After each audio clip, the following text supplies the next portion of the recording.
So we've gotten to the talk segment, and I will soon be introducing my guests for the morning, but let me just run this by you. We have the 15th Ghana Banking Awards, and the Corporate Initiative Ghana will hold the 15th Ghana Banking Awards on Saturday, the 27th of August at the Kempinski Gold Coast City Hotel, Accra, at 6 p.m. prompt. The theme for this year's awards is 15 years of Ghana Banking Awards, enriching a healthy competitive landscape in the drive for customer relevance in banking. The guest of honor and keynote speaker for this occasion will be the Governor of the Bank of Ghana, Dr. Abdul Nashiru Isahaku. Well, come, dine, wine and dance to celebrate this unique event.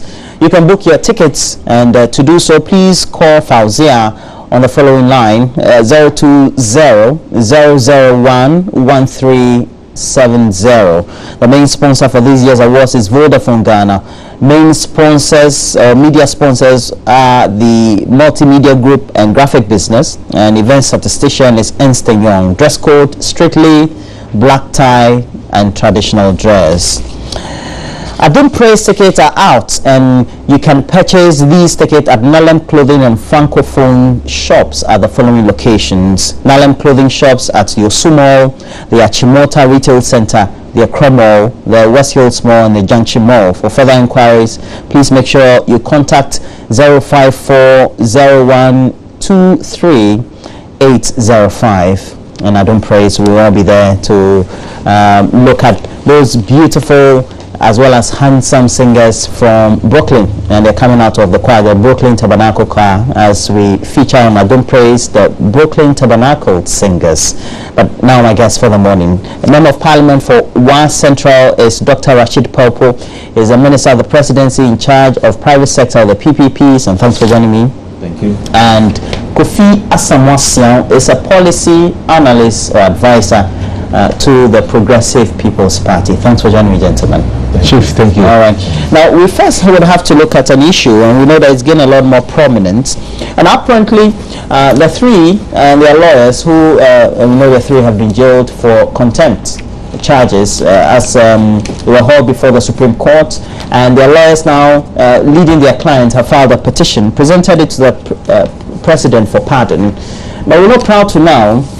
We've had ministers like you and others, as well as members of parliament and notable members of the ruling NDC, come to sign petition, for which you've also on the other side received extreme criticism for signing those very petitions. What do you make of this now formal petition by the lawyers presented to the president? Which petition? There's a petition presented to the president on behalf of the Montie. Oh yes. Yeah. Yes, I think that is in the right direction. If you understand the workings of our democracy and freedoms, of speech and all that, you would recognize that democracy is not just a straightforward response to social pressures. What it does is that it gives everybody the chance to express a view. The judges had their day, the Montie tree had their day in court, and so the judges ruled, which is their constitutional rights. The Montie tree defended themselves, which is their constitutional rights. After the judges had ruled, the public will now diagnose their ruling to see whether what they have done is right or wrong, or in accordance with social whether the public agrees with it, because in everything they do is in the interest of the Ghanaian public. So part of the Ghanaian public also have their time or their day to criticize what is happening or what happened to the three. I'm with those people who think that the judgment was harsh. I'm not against the fact that the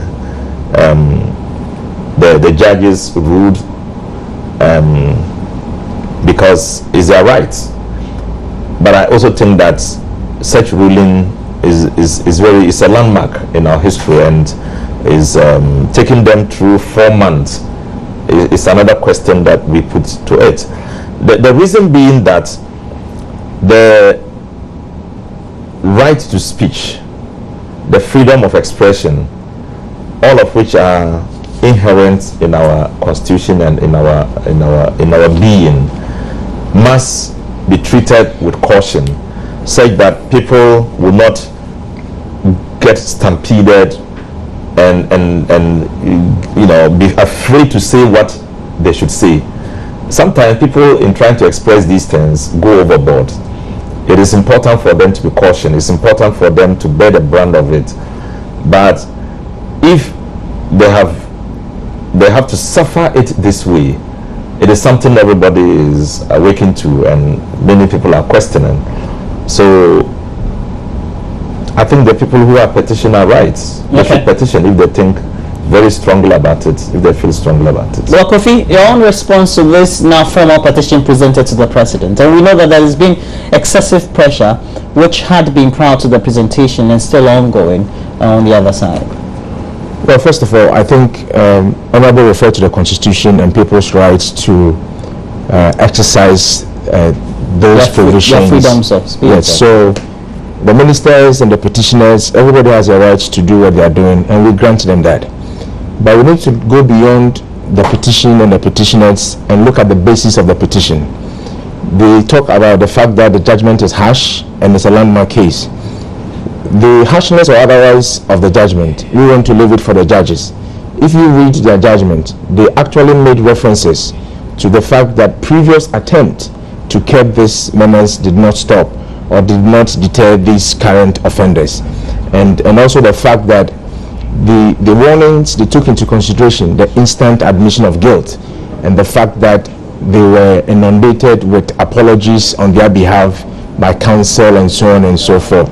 So we don't believe that it is an unfair judgment, and there are people who have even argued that they could have gotten 3 years in prison if the Attorney General was so minded to deal with the matter from the criminal point of view.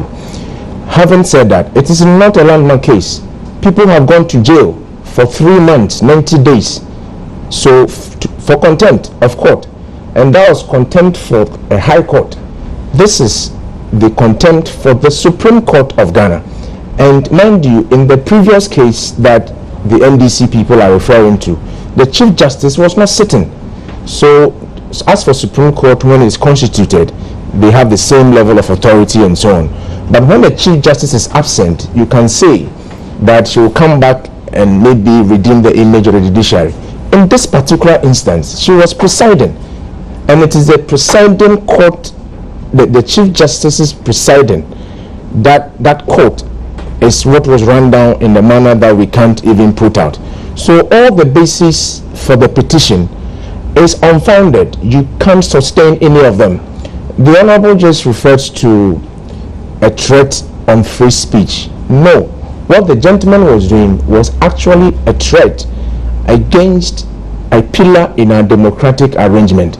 So the justices had to restore that order and recognition that the third estate of the realm had to be respected.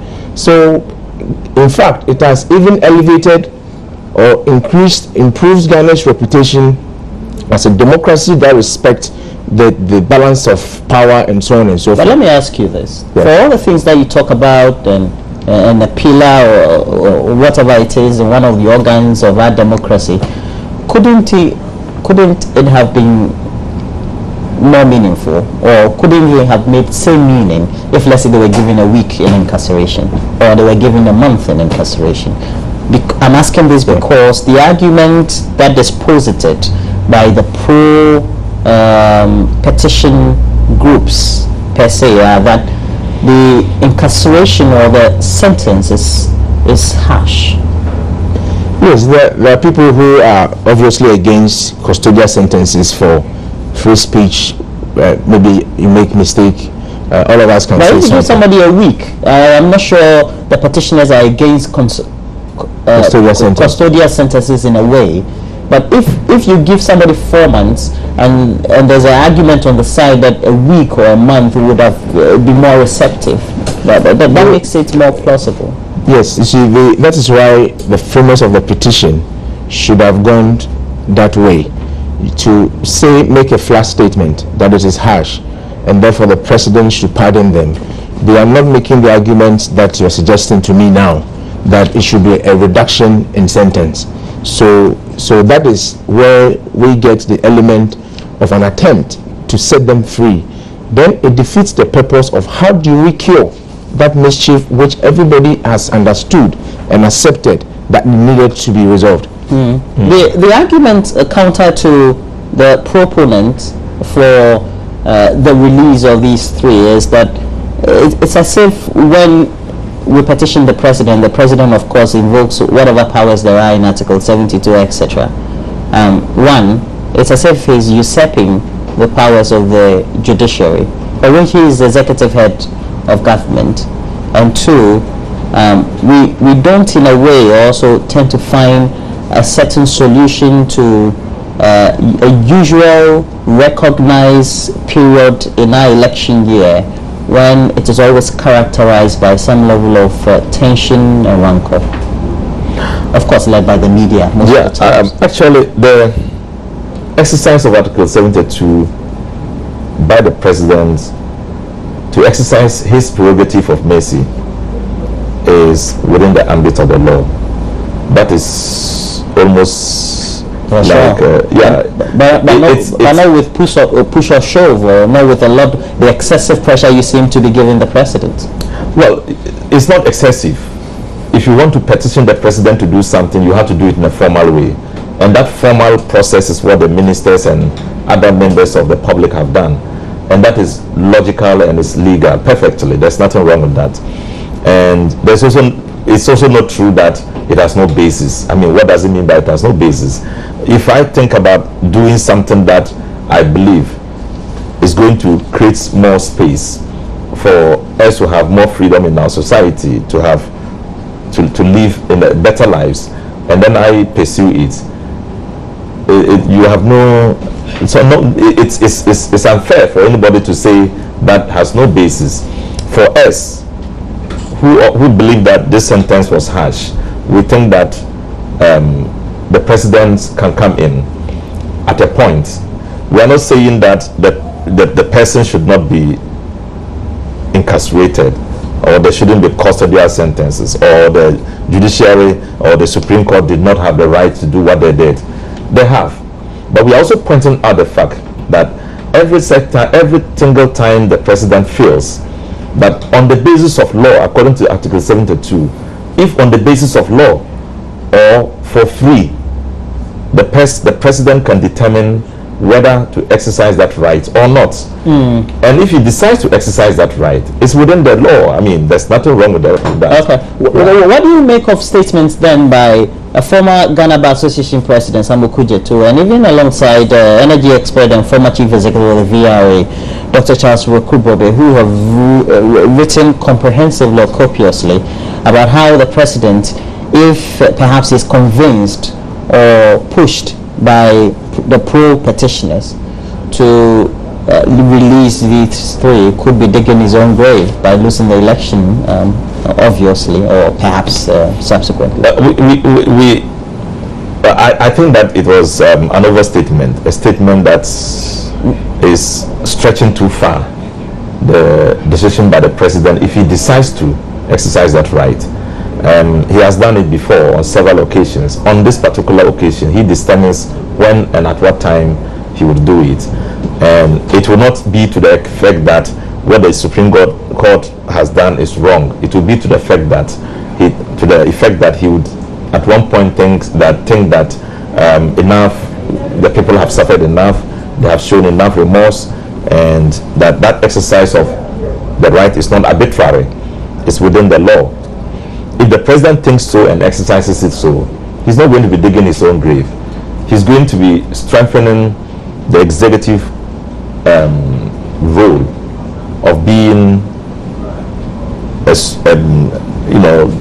of being the gatekeeper, so to say, of the rights of people, and we call it mercy, tempering justice with mercy, prerogative of mercy. That is forgiving. Yeah, forgiving. Okay. Yeah, so it's not outrageous. You see, people are very sentimental and emotional about this from both sides, but I think that we should approach it with cool heads. Okay. That those who are who have supported the incarceration have had their day. Okay. Those who think that is too harsh, it should be reduced, and finally the people should be freed, will have their day.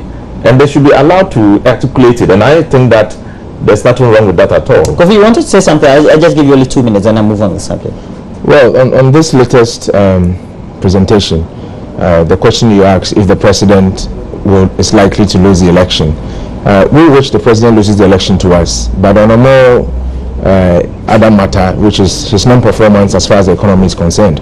So if he decides to add on to it and give many instances and reasons why he should exit easily, so be it.